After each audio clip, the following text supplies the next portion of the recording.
ma'am for specialty of the day. Good morning to all.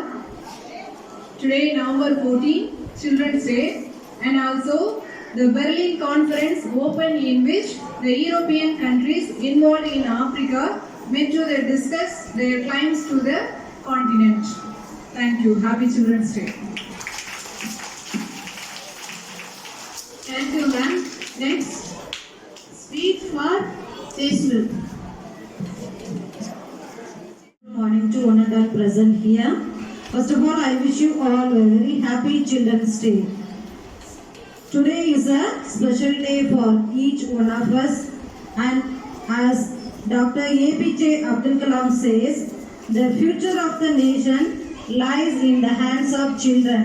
So as we reminded by this word, we have to be so bold and to shape the nation. On Children's Day we celebrate every year November 14 to honor our Pandit Jawaharlal Nehru, who was the first Prime Minister of India. Also, we fond of him because he loved children and liked children.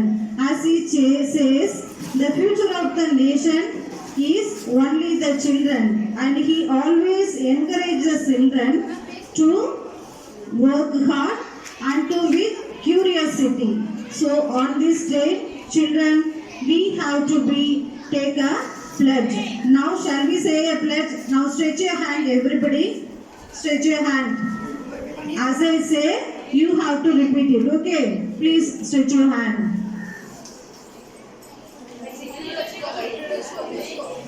Okay. You can keep like this. Okay? We pledge that we will always use side words, help others, obey our teachers, parents and elders, be loving and caring, spend time and look after our grandparents, be nice to all our friends, do our homework on time, keep our surrounding clean. Okay, now you can put your hand. So, let's celebrate this day with joy, laughter and gratitude. May every child in the world be safe, happy, healthy. As Chacha Nehru said, children do not think of differences among themselves. Let us stay united and make the world a better place. Thank you. Happy Children's Day to all. Thank you, ma'am. Next. Comedy is the first essential thing in humans' life to forget all sorrows. Let's welcome Mrs. Sarnia ma'am for stand-up comedy.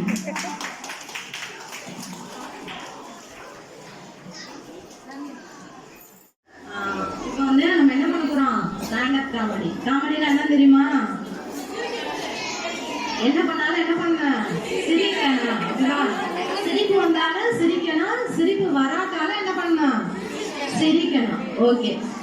சாமி ma'am, அன்னைக்கு நான் லீவை போட்டு போனேன் ஹாஸ்பிட்டலுக்கு, சித்தப்பாவுக்கு முடியலன்னு சொல்லிட்டு.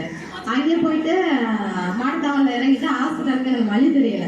சரி okay, யாரையாவது அட்ரஸ் கேட்கலான்னு பார்த்து ஒரு பையன் நின்று அவனை கூப்பிட்டு, தம்பி வாடா அந்த ஹாஸ்பிட்டலுக்கு அட்ரஸ் சொல்றான் அப்படின்னு கேட்டேன். எப்படா போனேன் ஹாஸ்பிட்டலுக்கு அப்படின்னு கேட்டேன். ஏன் நோயோட தான் போனேன் அப்படின்னு சொல்ல. அப்ப எல்லாரும் எப்படி போவாங்க? சிரிப்பு வரலையா? சரி ஓகே, சரின்னு சொல்லிட்டு நானே கூகுள் மேப்பை போட்டு அப்படியே அட்ரஸை கண்டுபிடிச்சு ஹாஸ்பிட்டலுக்கு போயாச்சு. அங்க போய் பார்த்தா எல்லாரும் அம்மா அப்பான்னு சொல்லிட்டு என்ன பண்ணிருக்காங்க? அழுதுகிட்டு இருக்காங்க. என்னடான்னு பார்த்தா 10 நிமிஷம் லேட்டா வந்திருந்தா என்ன பண்ணிருக்கலாம்? இவனை காப்பாத்தி இருக்கலாம் அப்படின்னு சொல்லியிருக்காரு. நான் யோசிச்சேன், என்னடா அது 10 நிமிஷத்துக்கு முன்னாடி கொண்டு வந்திருந்தா தானே காப்பாற்ற முடியும், இவன் ஏன் 10 நிமிஷம் லேட்டா கொண்டு வந்தா காப்பாற்றலாம் சொல்றேன் அப்படின்னு பார்த்தா, ஏன்னா டாக்டர் வீட்டுக்கு போயிடுவானா. எனக்கு கொண்டதே யாரு? டாக்டர் தான்.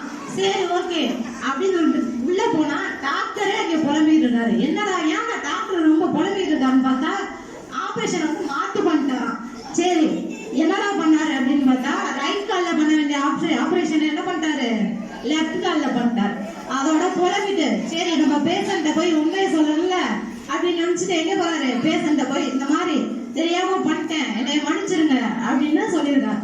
அதுக்கு அந்த பேஷண்ட் என்ன சொல்லியிருக்கான்னு பாருங்க, நான் எத்தனை வருஷமா அந்த ஹாஸ்பிட்டலுக்கு வந்திருக்கேன், உங்களை பத்தி எனக்கு தெரியாதா, உங்களுக்கு ஞாபகம் வருதுன்னு எனக்கு தெரியாதா, அதனாலதான் என்ன பண்ணேன், நான் ஆபரேஷன் பண்ணும் போது குப்பரப்படுத்திருக்கேன் அப்படின்னு சொன்னாராம். ஓகேவா? சரி சரின்னு சொல்லிட்டு என்னடா இது அங்க போறாச்சு, நம்ம என்ன பண்ணலாம், பஸ் ஏறி வீட்டுக்கு வந்துடலாம் சொல்லிட்டு உடனே மாட்டுத்தாவடி பஸ் ஸ்டாண்டுக்கு வந்தேன். அங்க வந்து பார்த்தா பரமக்குடி என்னல்ல பஸ்ஸே இல்ல. சரி யார்த்தையாவது கேட்கலாம் சொல்லிட்டு ஒரு பாட்டி தான் இருந்தா, அந்த பாட்டிகிட்ட போய் என்ன கேட்டேன், பாட்டி இந்த மாதிரி மாட்டுத்தாவடில இருந்து பரமக்குடிக்கு துருவா பஸ் இருக்கா அப்படின்னு கேட்டேன். துருவாலாம் இல்ல, எல்லாம் பெயிண்ட் அடிச்சுதான் நிக்குது அப்படின்னு. அப்ப அந்த பாட்டிக்கு எவ்வளவு குசும்பு இருக்கான். சரின்னு சொல்லிட்டு பழமாவது வாங்கலாம் சொல்லிட்டு பழக்கடைக்காரர்கிட்ட போய் நான் கேட்டேன், ஐயா பழம் எவ்வளோ, ஐயா பழம்லாம் இல்லை கொய்யா பழம் தான் இருக்கு அப்படின்னு சொல்லிட்டாரு. சரி இதனோட அம்பா போச்சுன்னு சொல்லிட்டு வீட்டுக்கு போயிட்டு வீட்டுக்கு வந்தாச்சு. வீட்டுக்கு வந்தா எங்க பாப்பா அதை விட என்ன பாப்பா வேகமா ஓடியாந்து என்கிட்ட ஒரு கொஸ்டின் கேட்டா, அம்மா நான் உன்ட்ட ஒரு கொஸ்டின் கேட்குறேன் நீங்க பதில் சொல்லுங்க அப்படின்னு கேட்டேன். சரி நீ சொல்லு பாப்பா அப்படின்னு நான் கேட்டேன். அதோட அவங்க நம்ம ஊர்ல மழை பெஞ்சுக்கிட்டு இருக்கு, ஆனா எல்லாருமே நனைஞ்சிட்டாங்க, ஒருத்தனுக்கு மட்டும் மேல நனைஞ்சான், தலை முடி மட்டும் என்ன பண்ணலையா நனையலையா அப்படின்னு சொன்னா. நானும் மண்டையை போட்டு குடஞ்சு என்னடா ஆன்சரா இருக்கும் அப்படின்னு யோசிச்சுட்டு இருந்தேன். லாஸ்ட்ல பார்த்தா அவன் மொட்டை ஓட்டுருந்துருக்கேன். ஓகேவா? சரின்னு சொல்லிட்டு பக்கத்துல பார்த்தா ரொம்ப சவுண்டா இருந்துச்சு, என்னடா சொல்லிட்டு நானும் பக்கத்துல எட்டி பார்த்தேன். பார்த்தா கடங்காரன் வந்து உனக்கு வெக்கமான சூடு சொன்ன இருந்தா என்ன பண்ண, ஒழுங்கா மாதிரியா காசு எடுத்து வைடா அப்படின்னு கேட்கிறேன். அதுக்கு அவன் என்ன சொன்னேன், எல்லாம் என்கிட்ட இருக்கு காசு மட்டும்தான் இல்லை அப்படின்னு சொல்லிட்டேன். சரிடா இதனடா அம்பா போச்சுன்னு சொல்லிட்டு அவன் ரொம்ப ஃபீல் பண்ணி இருந்திருக்கேன். சரி இந்த மாதிரி கடங்காரை வந்து திட்டான், நமக்கு வந்து என்ன இருக்கு ரொம்ப அசிங்கமா இருக்குன்னு சொல்லிட்டு ஃப்ரெண்ட்ட போய் ரொம்ப ஃபீல் பண்ணியிருக்கான். என்னடா காசு இல்லைன்னா எதுவுமே வாங்க முடியல போல அப்படின்னு ரொம்ப ஃபீல் பண்ணியிருந்திருக்கேன். அதுக்கு அவன் சொன்னேன், இல்லடா மச்சான் கடன் வாங்கலாமே அப்படின்னு சொல்றேன். அப்ப நம்ம என்ன பண்ணல, ரொம்ப ஃபீல் பண்ண கூட விட மாட்டாங்க, அந்த அளவுக்கு போயிடுச்சு. சரி இந்த அளவுக்கு இங்க நடக்குது, நம்ம ஸ்கூலுக்கு போவோம் நாளைக்கு அப்படியே போய் நல்லா ஃப்ரெஷ்ஷா போய் பாடம் நடத்தோம் நினைச்சிட்டு இங்க வந்தா இங்க அதை விட தோணும். என்னடான்னு பார்த்தா கிளாஸ்ல வந்தேன். சரி முதலுதவி இருக்குல்ல ஃபர்ஸ்ட் எய்டு அதை பத்தி நடத்தணும்னு சொல்லிட்டு கிளாஸ்ல போய் டெஃபனிஷன் எல்லாம் கொடுத்தாச்சு. கொடுத்துட்டு ஒரு எக்ஸாம்பிள் சொன்னேன். ஒரு எக்ஸாம்பிளுக்கு பாம்பு காலில் கடிச்சா மேலே இங்கிலும் என்ன பண்ண டைட்டா கட்டு போட்டுறணும், அப்பதான் என்ன பண்ணாது பாய்ச்சல் எல்லாம் பரவாது, அப்படிதானே அப்படிதானடா அப்படின்னு நான் சொன்னேன்.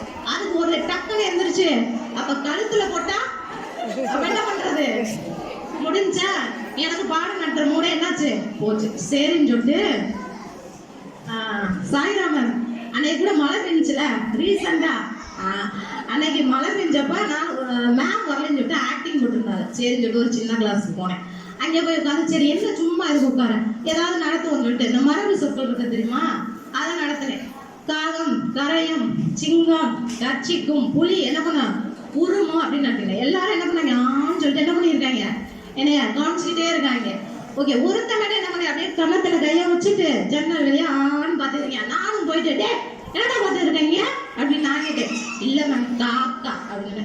என்னது காக்காவா, நான் இவ்வளவு கஷ்டப்பட்டு உனக்கு நடத்திக்கிட்டு இருக்கேன், உனக்கு என்ன காக்கா என்னடா பாக்குற அப்படின்னு கேட்டேன். இல்ல மேம் நீங்க தானே சொன்னீங்க காகம் கரையுன்னு, அதே கரையிலா கரையிலையான்னு பார்த்துருக்கீங்க அப்படின்னு சொன்னேன். சரி ஓகே இதெல்லாம் ரொம்ப போச்சு அப்படின்னு சொல்லிட்டு அப்படியே மேல டேபிள்ல உட்கார்ந்தாங்க, சேர்ல உட்கார்ந்துருந்தேன். அப்ப எக்ஸாம் ஹால்ல இருந்து எக்ஸாம் எழுதிட்டு பசங்க எல்லாம் வெளியே இருந்தேன். ஒருத்தனை கூப்பிட்டு தம்பிங்க வாடா எக்ஸாம் எப்படா எழுதுனேன், பேனாட்ட தான் எழுதுனேன். அரைஞ்சேனா எல்லாரும் பேனாட்ட இல்லாம எப்படி எழுதுவாங்க கேட்டா பதில் சொல்லுடா அப்படின்னு. இல்ல மேம் தெரிஞ்ச வரைக்கும் எழுதுனேன். சரி ஓகே எவ்வளவு தூரம் தெரிஞ்சுச்சு அப்படின்னு நான் கேட்டேன். இல்ல பக்கத்துல உள்ள பையன் பேப்பர் காமிக்கிற வரைக்கும் தெரிஞ்சிச்சு. அப்ப நம்ம பசங்க எப்படி எழுதிருப்பேன்னு பாருங்க. சரின்னு சொல்லிட்டு எக்ஸாம் எல்லாம் முடிஞ்சிச்சு. பேப்பர் கரெக்ஷன் பண்ணிக்கிருந்தேன். உட்காந்து நான் நல்லா டிக் போட்டுருந்தேன். ஒருத்தர் தவதவனா இங்கேருந்து ஓடியாருங்க. ஏன்டா இப்படி ஓடியார மூச்சு இலக்கிய, இல்ல மேம் தயவு செய்து எனக்கு முட்டை மட்டும் ஓட்டுறாதீங்க அப்படின்னு. நான் கூட நினைச்சேன் சரி வீட்டுல அடி வாங்குவேன் போல அப்படின்னு ரொம்ப ஃபீல் பண்ணி சேர்றா ஏன்டா அப்படி சொல்றேன் அப்படின்னு நானும் கேட்டேன். அதுக்கு அவன் சொல்றேன் இது புரட்டாசி மாசம் நான் சுத்த சைவம் புரியுதா சரி ஓகே அப்படின்னு சொல்லிட்டு நான் அடுத்து இப்போ சாய்ராமன் இப்போ ரீசெண்டாக நடந்துச்சுல பிளட் டெஸ்ட்டு இப்போ மண்டே அன்னைக்கு நடந்துச்சு அந்த பிளட் டெஸ்ட் அன்னைக்கு நடந்துக்க முடியுது சரின்னு சொல்லிட்டு நான் மலர் மேம் என்ன பண்ணாங்க இங்கே நின்று டே எல்லாரும் கீழே வா அப்படின்னு கத்திக்கிட்டு இருந்தாரு சரி என்ன இன்னும் வரல போல நான் மேலே போய் டே எல்லாரும் கீழே போ அப்படின்னு சொன்னேன் எல்லாரும் என்ன பண்ணாங்க எத்தனை இறங்கி கீழே வந்தாங்க ஒருத்தன் மட்டும் பேக்க நோண்டிக்கிட்டேன் என்னடா இங்கே என்னடா இருக்கு எதுடா நோண்டுற எல்லாரும் இங்கே டெஸ்ட்டுக்கு போயிட்டாங்க நீ மட்டும் எதுக்கு நோண்டிக்கிட்டு இருக்க அப்படின்னு கேட்டேன் அதுக்கு அலைஞ்சுறேன் பேனா இருக்கான் பென்சில் இருக்கான் எரேசர் இருக்கான் எல்லாம் இருக்கு ஆனால் ரைட்டிங் மேடை காணுமா நான் எதுக்குடா ரைட்டிங் மேடு அப்படின்னு கேட்டேன் ஏதோ டெஸ்ட் இருக்காமே அதுக்கு அப்ப அங்க எடுக்க வந்தது என்ன டெஸ்ட் பிளட் டெஸ்ட் அவன் என்ன சொன்னான் நம்ம வைக்கிற டெஸ்ட் அப்ப ரெண்டுக்குமே வித்தியாசம் தெரியல நம்ம பசங்களுக்கு சரின்னு சொல்லிட்டு ஒருத்தர் என்ன பண்ணா போலீஸ் ஸ்டேஷனுக்கு 3 பேரை கூட்டிட்டு போயிருந்துருக்காங்க சரி அங்கே போய் என்ன பண்ணியிருப்பாங்க அப்படின்னு சொல்லிட்டு விசாரிச்சாரு விசாரிக்கும் போது ஒருத்தர் வந்தேன் இங்க வாடா என்னடா பண்ணிட்டு போலீஸ் ஸ்டேஷன் வந்த அப்படின்னு கேட்டேன் அதுக்கு அவன் சொன்னால பட்டாணியை நான் கிணத்துல போட்டேன் சின்னோண்டு பட்டாணியை போட்டதுக்கான எவ்வளவு பஞ்சாயத்து அப்படின்னு சரி போடா நீ வாடா அப்படின்னு 2வது ஆளை கூப்பிட்டாங்க நீ என்னடா பண்ண நானுமே பட்டாணியை கீழே போட்டேன் சின்னோண்டு பட்டாணிக்கு எதுக்கு இவ்வளவு பஞ்சாயத்து 3வது ஒருத்தர் நீங்க வாடா நீ என்னடா பண்ண அந்த பட்டாணியே நாமே அப்படின்னு அப்ப அவனோட பேர் என்ன பட்டாணி சரின்னு சொல்லிட்டு இப்ப நம்மள அடிமையா வச்சிருந்தால யார் வச்சிருந்தா யார் நம்ம வச்சிருந்தா சுதந்திர வாங்குறதுக்கு முன்னாடி நம்ம அடிமையா வச்சிருந்தாங்க பிரிட்டிஷ்காரங்க எல்லாரும் நான் வந்து என்ன பண்ண போறேன் 100 சவுக்கடி கொடுக்க போறேன் அப்படின்னு சொல்லிட்டு என்ன பண்ணாங்க இங்கிலாந்துக்காரங்க வா இந்தியாக்காரங்க வா அடியா இருக்கா பிரிட்டன் யாராவது வாங்க அப்படின்னு சொல்லியாச்சு ஒரு 3 பேர் என்ன பண்ணிட்டாங்க வந்துட்டாங்க தண்டனை கொடுக்க போறாங்க அப்ப நீ உனக்கு கடைசி ஆசை என்ன அப்படின்னு கேக்குறாங்க அவங்க ஒன்னும் இங்கிலாந்துக்காரங்க சொல்லியிருக்காங்க எனக்கு கடைசி ஆசை ஒரு 20 தலகாணியை வச்சு என்ன பண்றாங்க பின்னாடி வச்சு கெட்டிருங்க என்ன பண்ணலாம் கெட்டிட்டு எனக்கு தண்டனை கொடுங்க அப்படின்னு சொல்லிட்டாங்க சரின்னு சொல்லிட்டு இவங்க என்ன பண்ணிட்டாங்க தலகாணியை கட்டி அடின்னு அடிச்சிருக்காங்க 20 அடியில பின்னிடுச்சு மித்த 80 அடி நல்லா வாங்கிட்டு போயிருங்க அதே மாதிரி 2வது 30 தலகாணி கட்ட சொல்லியிருக்கேன் 3வது நம்மால யாரா இந்தியாக்காரங்க வந்திருக்காங்க சரி ஓகே இந்தியாக்காரங்க வந்து என்ன பண்ணிருக்காங்க அப்படியே அசால்ட்டா அண்ணனையா கொடுங்க இதுலதான் இருக்கு அப்படின்னு சொல்லிட்டு அப்படியே தெனாவட்ட வந்திருக்காங்க என்னடான்னு பார்த்தா பக்கத்துல உன்னோட கடைசி ஆசை என்ன அப்படின்னு கேட்டுலாம் இல்ல பக்கத்துல பாகிஸ்தான்காரங்க அவனை என் முதல்ல கிட்ட என்ன பண்ணுங்க அடிங்க அப்படின்னு சொல்லியிருக்கேன்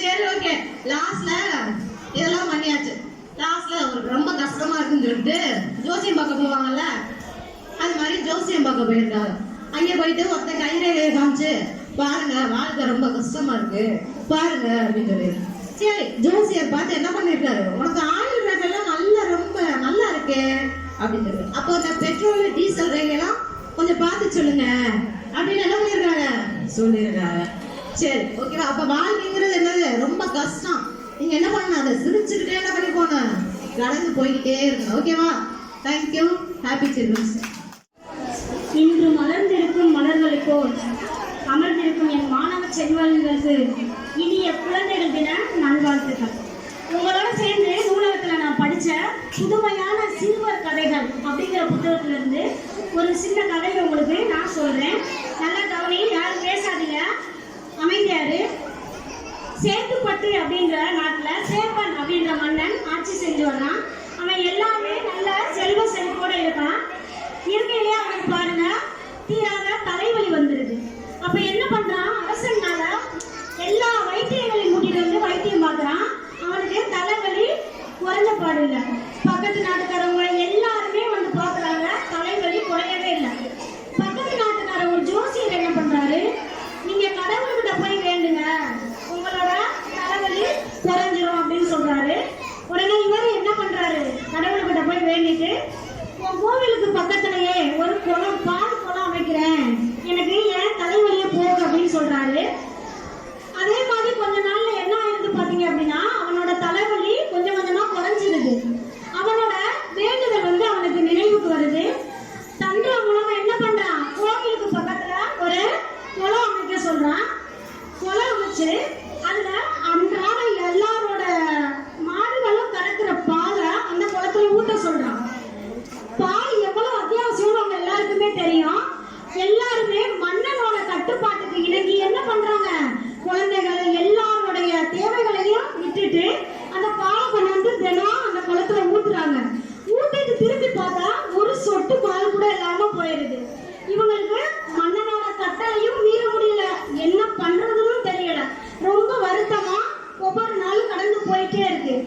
என்ன பண்றா அந்த ஊர்ல இருக்கிற வசந்தான்னு ஒரு பொண்ணு ஒரு கை குழந்தையோட பால் எடுத்துட்டு குளத்துக்கு ஊத்த போறான். அப்ப போகையில அவளோட குழந்தை ரொம்ப பசியால துடிக்குது. சரி, மன்னனோட கட்டளையை மீறினாலும் பரவாயில்ல அப்படின்ட்டு ஒரு டம்ளர் பால் அள்ளி தன்னோட குழந்தைக்கு கொடுத்துட்றா. அந்த வழியில அடுத்து போகையில ஒரு வயதான வயோதிகர் ஒருத்தர் பசியால வாடுறாரு. அவருக்கு என்ன பண்றான், ஒரு டம்ளர் பாலை கொடுத்துட்றான். போயிட்டு இருக்கையே ஒரு நாய் ரொம்ப பசியா வாடையில அதோட தட்டுல ஒரு டம்ளர் பாலையும் கொடுத்துட்றான். இதை எல்லாமே ஒரு ஒற்றன் பார்த்துட்டு இருக்கான். பார்த்துட்டு இருந்துட்டு இந்த பாலெல்லாம் கொடுத்து முடிச்சுட்டு அவன் அந்த பாலை போய் குளத்துல மிச்ச பாலை ஊத்தையில அந்த குளம் நிரம்பி வழிஞ்சிருது. இதையெல்லாம் ஒரு ஒற்றன் பார்த்துட்டு இருக்கான். இவனுக்கு ஒரே ஆச்சரியம். இந்த செய்தியை ஓடி போய் மன்னன்கிட்ட சொல்றான், இந்த மாதிரி ஒரு பெண் இப்படி ஊத்துனோம்னா குளம் நிறைஞ்சிருச்சு அப்படின்னு. அப்பதான் அந்த மன்னனுக்கு புரியுது, நம்ம என்ன நல்ல செயல்கள் செய்யறோமோ அந்த செயல் வந்து யாருக்கு விருப்பமானதா இருக்கு, கடவுளுக்கு விருப்பமானதா இருக்கு. யாருக்கு விருப்பமானதா இருக்கு, கடவுளுக்கு. நம்ம செய்யற ஒவ்வொரு நன்மையுமே கடவுளுக்கு விருப்பமானது. நம்ம எல்லாருமே ஃபர்ஸ்ட் கடவுளுக்கு விருப்பமான பிள்ளைகளா மாறணும். நெக்ஸ்ட் இன்னொரு விஷயம், வலிமையின் வழி அப்படிங்கிற ஒரு தலைப்புல ஒரு சின்ன விதைய உங்க மனசுல நான் இன்னைக்கு விதைக்க போறேன். இந்த சில்ட்ரன்ஸ் டே அப்படின்ற அந்த நாள்ல நான் சொல்ற விஷயத்த கவனமா கவனிச்சு யாராவது ஒரு ஸ்டூடெண்டாவது நான் இன்னைக்கு மாறுவேன் மேம் அப்படின்னு நீ முடிவு பண்ணிக்க. இந்த உலகத்திலேயே இந்த உயிரினங்கள்லயே மிக நீளமான விலங்கு எது? நம்ம ஜிகே கொஸ்டின்ல கூட கேட்டாங்க. Giraffe. Yes, very good. Giraffe, ஒட்டகச்சிவிங்கி. ஒரு குடும்பத்துல ஒரு குழந்தை பிறக்குது அப்படின்னா அந்த குடும்பமே என்ன செய்யும், மகிழ்ச்சியால துள்ளி குதிக்கும். புது வரவு நம்ம வீட்டுக்கு வந்திருக்கு அப்படின்னு அத ஒரு 2-3 வருஷம் பொத்தி பொத்தி ரொம்ப கவனமா வளர்ப்போம். என்னடா இது எல்லாருக்கும் தெரிஞ்ச விஷயம் தானே மேம், இதை சொல்றாங்களே அப்படின்னு நீங்க நினைப்பீங்க. விஷயம் இருக்கு, சொல்றேன். இந்த ஒட்டகச்சிவிங்கியோட பிறப்பு மிகவும் வித்தியாசமானது. ஒட்டகச்சிவிங்கி சாதாரணமா 8 அடி உயரம் இருக்கும். அந்த 8 அடி ஒட்டகச்சிவிங்கி நின்று கொண்டே குட்டியை ஈனும் பழக்கம் உடையது. நம்ம 8 அடி உயரத்துல இருந்து ஒரு புது உயிர் அது தாயோட கருவறையில இருந்து கீழே விழுகிறத கொஞ்சம் யோசிச்சு பாருங்க. அதனோட வலி எப்படி இருக்கும் அப்படின்னு சொல்லிட்டு அந்த ஒட்டகச்சிவிங்கி அந்த குட்டி ஈன உடனே தன்னா கொஞ்ச நேரம் முத்தம் கொடுக்கும். நெக்ஸ்ட் நம்ம நாவால எல்லாத்தையும் தடவி கொடுக்கும். அடுத்து ஒரு நிமிஷம் தன் நீண்ட காலால அந்த குட்டியை ஓங்கி ஒரே உதைக்குமா. அது காத்துல பறந்து கொஞ்சம் தூரம் போய் விழுகுமா. மறுபடியும் என்ன செய்யும், எழுந்திருச்சு நிக்க முயற்சி செய்யும். மறுபடியும் உதைக்கும், மறுபடியும் விழுகும். இப்படி அது பிராக்டிஸ் பண்ணி உதைச்சிக்கிட்டே இருக்கும். அந்த குட்டி எழுந்திருச்சு நிக்கிற வர